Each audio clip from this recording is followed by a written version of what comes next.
Okay, now we're going to be looking at how to do some basic editing. We'll look at how to trim and how to use the razor tool. And we'll also look at history menu in order to make sure that if we make a mistake, we can backtrack. Okay, so in the previous lesson, we learned a little bit about the screen parts. As I said, I think I find the assembly page to be, or the assembly workspace to be the easiest. The editing's a little bit more complicated.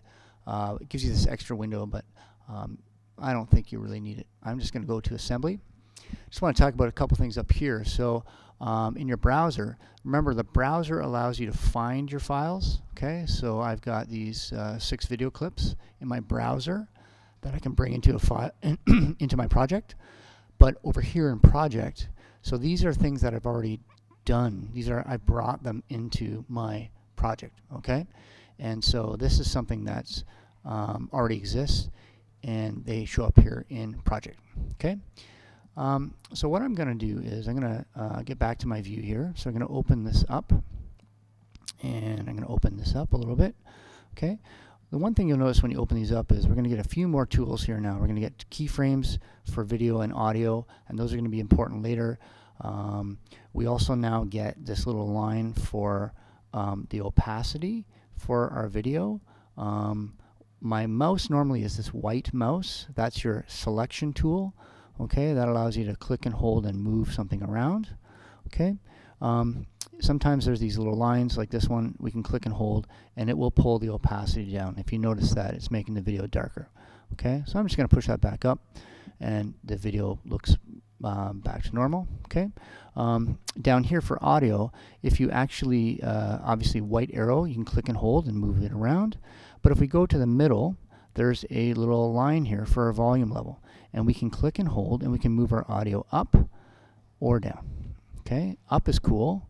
Your maximum though is going to be 6 decibels. Okay, if we need to do more of that, we'd have to go up to the audio workspace and add a little bit more. You can also turn your audio down right to -infinity, which, as you can imagine, is a pretty big number. Okay, so we can adjust our volumes up and down. In another lesson, I'll talk about how to envelope. Okay. When you put your mouse to the end of a file, you'll notice it switches over to this little red trimmer tool, and you can click and hold, and you can take away video clips at the end of your project. Okay. Did you see the little timeline that was happening there? As I move across, you'll notice in your preview screen that you're going to get the time. So if, let's say I wanted this to be exactly 20 seconds, then I could actually trim off the final end and make sure it is exactly 20 seconds. Okay.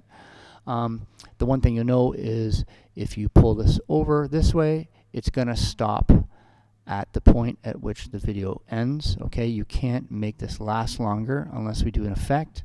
I'll show some of that in another lesson. But basically, you can trim it in this way. Obviously, you can trim it in left and right edges. Okay, and so if we want to get rid of stuff at the beginning or the end of a shot, we can use this trimmer tool. Okay, and you can simply return it again back to the beginning if you didn't like what you did. Okay. The other tool to think about here is this razor tool. So it looks like a little razor blade. Okay, so if you click on that tool, this will allow you to cut your clip. So I can cut it here, click, click, click. So a single click will allow you to remove pieces as you need. Okay, you can right click and you can cut them out if you want. Okay, you can you can click and move it and slide it around if you wanted to change the order of your project. Okay, or if you simply wanted to get rid of a piece, you could definitely obviously cut it, and you can push your video back together. Okay, so that's some basics about editing using the trim tool, using the razor tool to cut. The last thing I want to show you is if you do make a mistake, you're going to have to go to a window called the history window. And the only problem with that one is you have to go into this workspace here, editing. Okay, if you click on the editing workspace, and it's going to give you the 4 windows, and we click on this double arrow here. Here is the history window. So these are all the steps I've done in today's editing session, and if I want to, I can backtrack and it will undo steps that I've done for the project. Okay, so let's say I want to get rid of all those cuts. I can go right back to the trim tool, and now my video doesn't have any cuts.